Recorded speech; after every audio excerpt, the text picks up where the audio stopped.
daqui a pouquinho tem receita de pão saudável low carb. Mas agora a gente vai falar por um assunto super importante, né, Luquinha? Na verdade, a gente está percebendo o quê? Que a política, gente, está dando dor de cabeça, né? E a gente não quer falar aqui de o que o presidente está fazendo ou não está fazendo, é sobre a reação das pessoas também.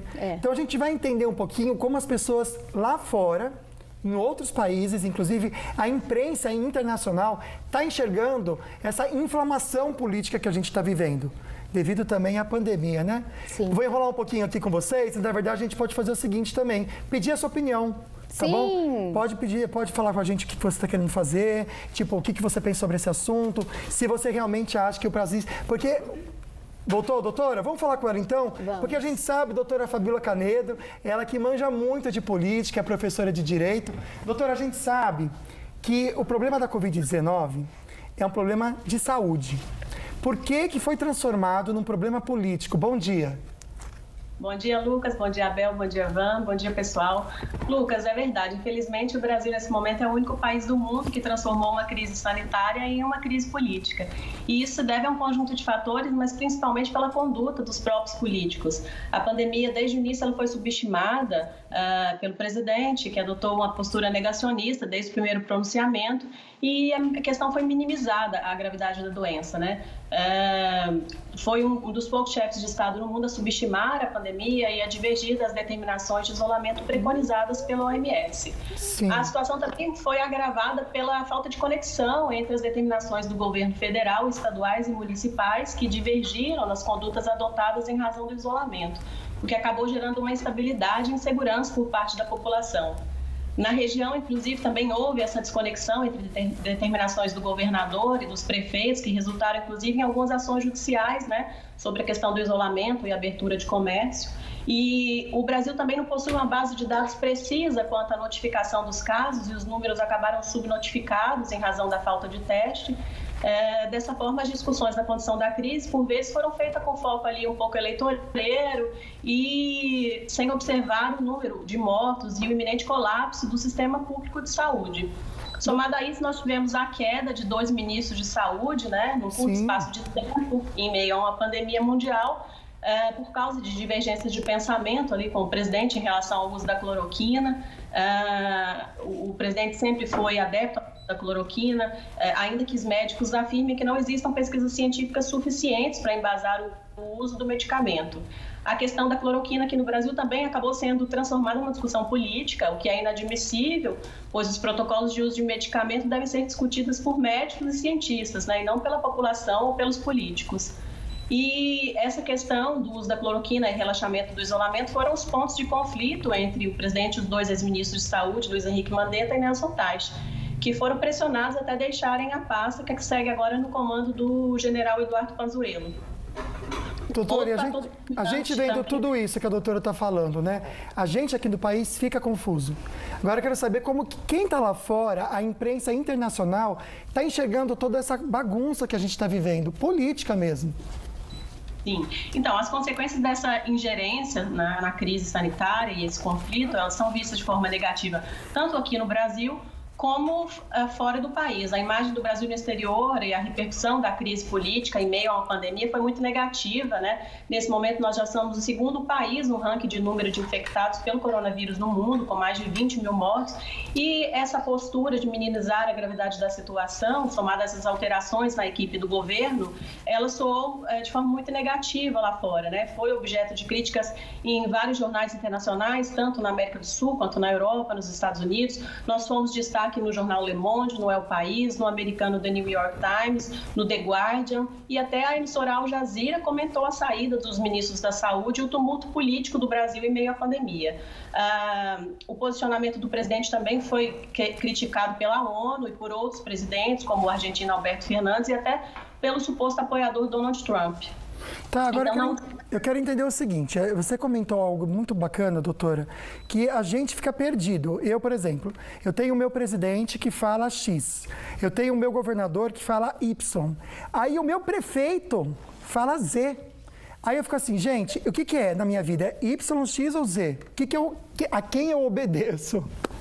Exatamente, a população ela fica perdida, né, em meio a esses conflitos de postura e de posicionamento quanto ao isolamento social. Nós tivemos na última quinta-feira uma sinalização de trégua entre o presidente e os governadores, né, através de uma reunião.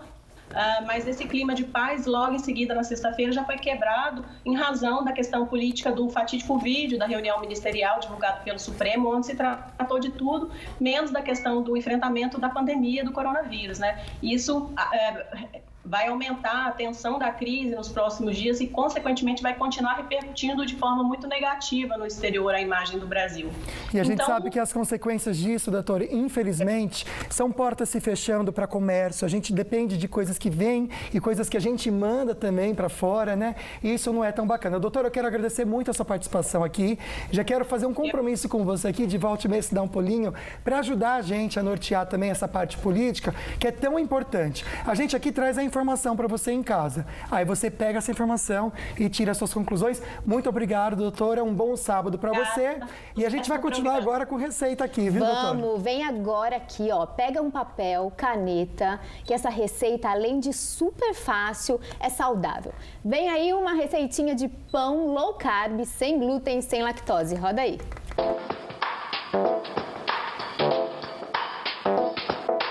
Vou te ensinar a fazer esse pãozinho para o seu café da manhã, para o seu lanche da tarde. Ele é low carb, não tem glúten, não tem lactose e é tão fácil de fazer. Você vai usar um Tupperware que você tiver na sua casa.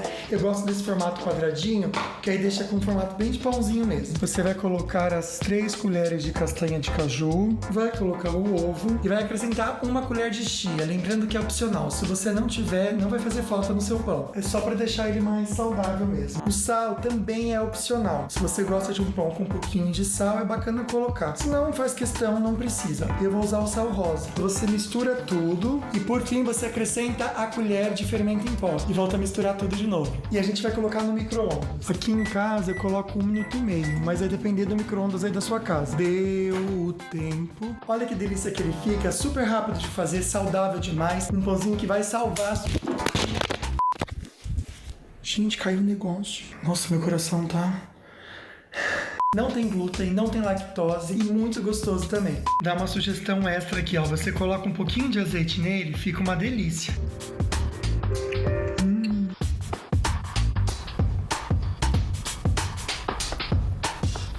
Delícia, hein? Esse pãozinho quase saiu caro, que meu celular quase vai nessa, Abel Freitas. Vamos lá com a cozinha? Vamos lá. Ai, gente, tô achando que só eu que dou trabalho nessa cozinha, ele dá trabalho também. Ó, eu já preparei uma apresentação. Aqui, eu coloquei a guacamole nessa tacinha de sobremesa.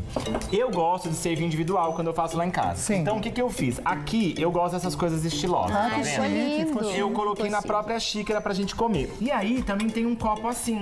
Só que se você tiver um copo até de requeijão, meu bem, você usa. Porque a gente é desses. Com certeza. Guacamole é um negócio baratinho de você fazer aí. Você pode fazer, não importa sua classe social, o bairro que você tá, você faz. E aí, o que você faz? Depois você faz dar uma decorada. Perfeito. Esse, eu misturei os 2 tomates. Eu quero depois que vocês experimentem. Agora... No último bloco adorei, só, tá? Adorei essa receita do pão low carb. Agora, posso mostrar uma coisa aqui na câmera do diretor? Já tá esfriou. Ó, a gente fez com um azeite. Você percebe que com o forno a 180 graus, o azeite dá uma queimada na forma. Super normal. O Lucas cortou, esse aqui é o que o Lucas cortou, tá vendo? Muito pequenininho. Elogia. Como ele cortou pequenininho, deu uma ruim. queimadinha. Obrigado. Olha o da Van. Não tô vendo diferença nenhuma de tamanho, Abel Freitas. Só que o que acontece? Vou mostrar na televisão. Mas vamos mostrar, vamos lá. Ó. Vou mostrar. O do Lucas. Mostra, Abel queimou, Freitas. Não, você pegou o pior, Abel Freitas.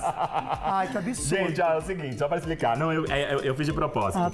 Os 2 cortaram do mesmo tamanho, porque é o seguinte. No papel manteiga, a chance de queimar é menor. Ele pode queimar, mas ele não queima tão rápido. Entendi. É porque eu fiquei tão entretido lá que eu que me distraí mesmo. Aí, Vandutini, daqui a pouco você e o Lucas vão experimentar. Mas adorei. E aí, o que eu trouxe lá do Oba, que eu contei? Aqui na nossa apresentação, a gente colocou num potinho, tá vendo? Uma decoração mais minimalista, a crostata. Essa é uma crostata simples. A crostata é uma coisa que você vai pegar aí lá no Oba, ou no supermercado, ou na padaria da sua preferência. E ele vem assim mesmo. Você vai despedaçando, faz uma apresentação minimalista no pratinho. Eu vou fazer aqui no programa hoje. E também tem pra quem gosta, eu fiz essa com alho.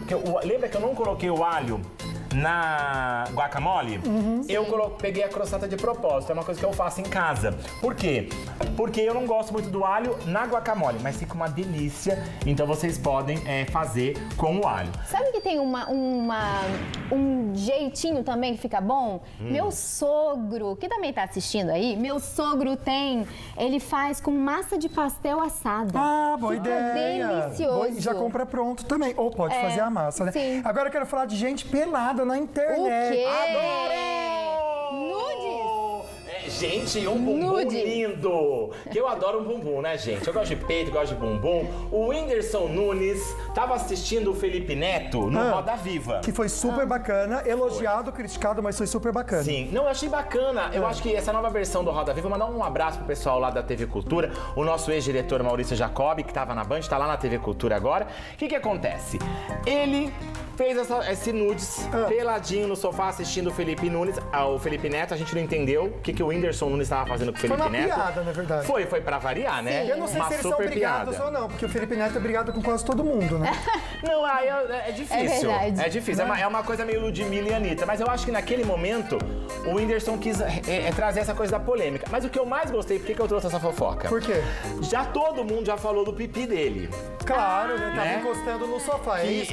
Não, falaram já do pipi dele em outras ocasiões, Eu menino. vi uma cantora que deu um comentáriozinho. Então, vou sobre falar ele. dela. Roberta Miranda soltou uma pérola no Twitter e também no Instagram, falando assim, nossa, mas o pipi dele é pequenininho, né? Tem um pipi pequeno. Aí, a ex-mulher dele, que é a Luísa Sonza.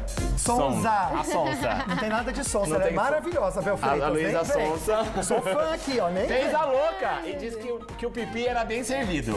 E eu acho que assim, o que a Roberta Miranda tem a ver com o pipi do Mas, Whindersson Nunes? gente, ela já tá naquela idade, Ela ela tá não na vê o idade- pipi faz tempo. É, então, mas pra que ficar falando de Foi pipi, gente? apenas um detalhe, foi apenas um detalhe. Não, mas eu gostei. Pequeno ou grande Pequeno. detalhe, eu acho que ela não tinha que ter falado nada disso, Não. Van.